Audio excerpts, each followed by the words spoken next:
মরলে সবাই কাঁধে নেয়, বেঁচে থাকতে কেউ খবর নেয় না।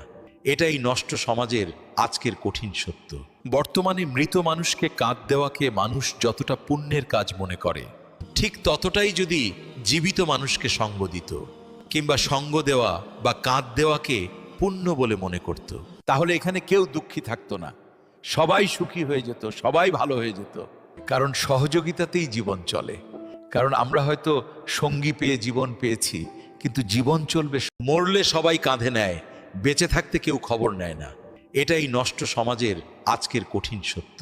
বর্তমানে মৃত মানুষকে কাঁধ দেওয়াকে মানুষ যতটা পুণ্যের কাজ মনে করে, ঠিক ততটাই যদি জীবিত মানুষকে সঙ্গ দিত, কিংবা সঙ্গ দেওয়া বা কাঁধ দেওয়াকে পুণ্য বলে মনে করত, তাহলে এখানে কেউ দুঃখী থাকতো না, সবাই সুখী হয়ে যেত, সবাই ভালো হয়ে যেত। কারণ সহযোগিতাতেই জীবন চলে। কারণ আমরা হয়তো সঙ্গী পেয়ে জীবন